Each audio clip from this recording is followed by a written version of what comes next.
Tonight we're honored to have Eustace Mullins, an author from the grand state of Virginia, and he has written numerous books. And this is such a great introduction here. It runs about 20 minutes, but we'll make it a little shorter than that. So to introduce Eustace, after 40 years of continuous activity in the American conservative movement, Eustace Mullins has garnered an impressive number of firsts. The first writer to have a book burned in Europe since World War II, the first person to be fired from the staff of the Library of Congress for political reasons, and the first writer to detail the history of our Federal Reserve System. A native Virginian, Eustace Mullins is a direct descendant of William Mullins, who wrote the Mayflower Compact, a governmental code written at the behest of the Mayflower settlers and the first governing code composed in the New World. He served 38 months in the U.S. Army Air Force during World War II, and subsequently studied at Washington and Lee University, Ohio State University, University of North Dakota, New York University, Escuela de Bellas Artes, San Miguel de Allende, Mexico, and the Institute of Contemporary Arts, Washington, D.C. His groundbreaking work was largely the result of a fortuitous circumstance. He became successively the protege of Ezra Pound, the leading literary force of the 20th century, George Stimson, founder of the National Press Club and the most widely quoted journalist in Washington, and H.L. Hunt, the anti-communist entrepreneur. After Ezra Pound's passing, Eustace Mullins founded the Ezra Pound Institute of Civilization, which carries on Pound's important work in literature and economics. And again, I'm very honored to have Eustace here. He's here on vacation, and he granted us the opportunity to speak here, have him speak for us, and share us some incredible insight. He's been on many, many talk shows all over the country, even on national television on the Morton Downey Show. Without further ado, let's give a warm aloha to Eustace Mullins. Thank you. Thank you, and thank you, ladies and gentlemen, for coming this evening. My first question I have to ask you is, do you know where your government is tonight? Because you think of our government as being in Washington, D.C. More likely it is in New York, it is in London, it is in Paris, it is everywhere, but not in the hearts of the people. When we speak of our government, we think of what our educationists call it, a democracy. It is not. It is a republic in which we, the people, choose our representatives to act in our stead and for our welfare on a local level, on a state level, and on the national level, and also on the international level. We do have a constitution. That constitution was drafted by men who had rebelled against tyranny, and they wanted to ensure that their progeny would not be the victims of an evil tyranny, an alien government such as they had suffered under for so many years. Because of that, the Constitution was intended solely as a safeguard for the people. It was not and has never been intended as an instrument of government per se. Thomas Jefferson said, "Bind them down by the chains of the Constitution where they can do no mischief." This is the problem with government, that it does mischief. It falls into the hands of mischievous people, people who have allegiances which we do not know about, people who have programs which we do not know about, and people who intend us no good. My experience with all this began some 42 years ago when I was asked to go to St. Elizabeth's Hospital to meet a political prisoner who was being held without trial. His name was Ezra Pound.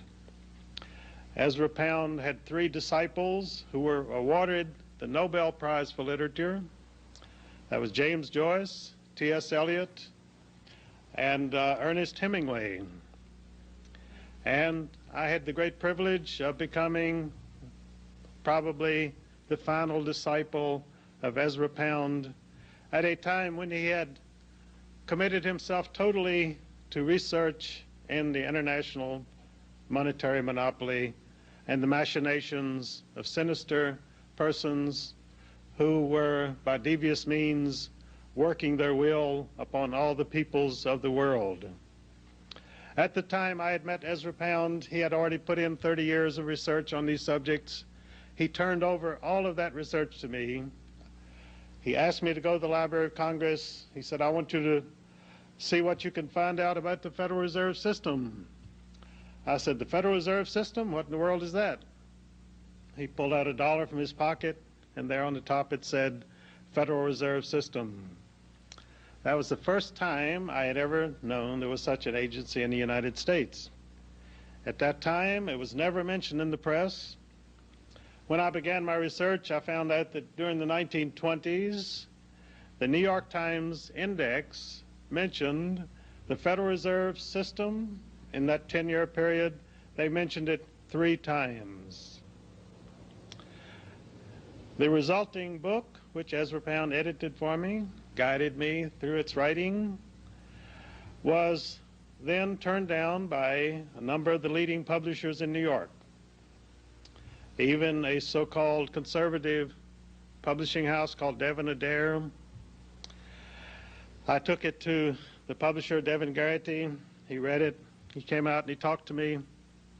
He said, Mr. Mullins, we cannot publish this book, but if you have anything else, I'd be very interested in printing it. Do you have a novel? Do you have any other book? I said, no, this is the book that I've written. This is the book I want to have published.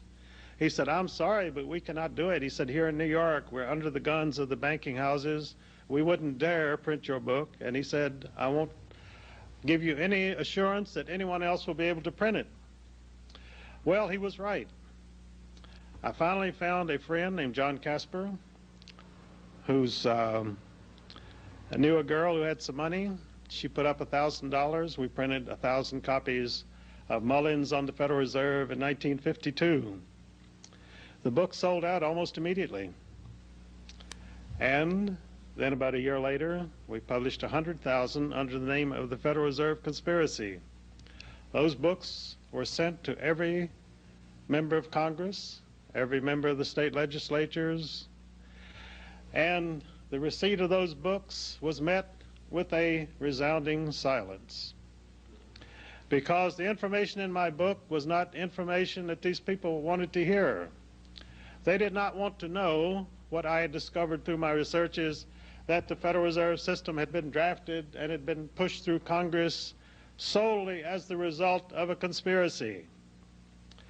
You may have seen the news recently that there was a terrible hurricane which hit the islands of South Carolina, South Georgia. There's an island there called Jekyll Island, Georgia, which is historically known as the Millionaire's Retreat. This is where the international bankers met in November of 1910 to draft a plan for a central bank. These men were Paul Warburg, a German immigrant who was a partner of the banking house of Kuhn Loeb Company in New York. The meeting was chaired by Senator Nelson Aldrich, who in 1904 had married John D. Rockefeller, Jr. Senator Aldrich was known in Washington as the tool of the big banks, the big monopolies. He was the Republican majority leader of the Senate. He was there strictly because of his political background. He contributed nothing to the actual drafting of the central bank plan, which was done mostly by Paul Warburg. Paul Warburg had served his apprenticeship in Europe in the House of Rothschild. His banking house in New York, Kuhn Loeb, was the principal representative of the Rothschild banks in the United States. Also present at this meeting was Henry Davison, the right-hand man of J.P. Morgan. J.P. Morgan was at that time the most famous banker in the world. He also was the secret representative of the House of Rothschild in the United States. J.P. Morgan died in 1913, the year that the federal income tax was enacted by Congress. And it was discovered that this world-famous banker, this great capitalist, only had a very small fortune. He was simply a flunky. William A. Rockefeller made the comment when he heard of his passing. He said, "And to think, he wasn't even a rich man." And he wasn't. His son, J.P. Morgan Jr., had to sell off part of his estate to pay his bills to art dealers such as the Duveen brothers. He was heavily in debt, yet this was the man who was famed throughout the world as a bloated capitalist, as a great banker, as the symbolism of the money power in the United States. So what you see in the media is quite often not the reality. It is a smokescreen which has been carefully laid to obscure reality and to prevent you from knowing who is doing what to whom. Now, when these gentlemen drafted their central bank plan at Jekyll Island, Georgia, they did not then publicize it as a secret plan put together by a conspiracy meeting without the knowledge of the American people. Instead, they launched a national campaign using various fake organizational names and unlimited funds to advise the American people that they desperately needed a Federal Reserve Bank in the United States. In the campaign of 1912, this secret plan was put before the American people by the Republican Party as the Aldrich Plan. The Aldrich Plan was immediately denounced by the Democratic political leaders as the plan of the big banks, as the plan of the bloated capitalists. So the Democrats said, "We have our own plan." So they advanced their plan, which they called the Federal Reserve Bank System, and it was exactly the same as the Aldrich Plan. However, no journalist at that time seemed to be astute enough to notice the great similarities between the two plans. And of course, what they were doing, they were setting up things for themselves. They were stacking the deck as usual. If the Republicans had won the 1912 election, we would have had an Aldrich Bank. But the Democrats won, and so we had a Federal Reserve Bank system. After the election of 1912, they began an intensive campaign to put this new bill through Congress. Of course, they had the total support of the entire Eastern establishment. The Midwest, and particularly in the Western states, they opposed it violently because the people of those states had always been victimized by the Eastern banks. And you had a congressman from Minnesota, Charles Augustus Lindbergh Sr., who denounced this plan. He said it will set up the greatest money trust on earth. It will sell the American people and their children into slavery. We will rue the day that we have passed this act. So Charles Lindbergh led the battle against this plan. He did not have the money, he did not have the political support to oppose it. And so it was signed into law on December the 23rd, 1913, by President Woodrow Wilson. Now, the New York Times noted that never before had any bill of such importance to the people been rushed through with such strange maneuverings behind the scene. It was traditional in Congress to adjourn about the 15th of December and for the congressmen to begin the long trek back to their homes in the Midwest and the West. After most of the principal opponents had left, they rushed this thing through on December 23rd. That could have been challenged later on, but once it had been signed into law by the President of the United States, there was no more public criticism. In 1914, they organized the 12 Federal Reserve banks. The American people had no idea that there was only one Federal Reserve Bank, the Bank of New York, Federal Reserve Bank of New York, which was controlled by 5 big New York banks, which in turn were controlled by 3 subsidiary banks of the Bank of England in London.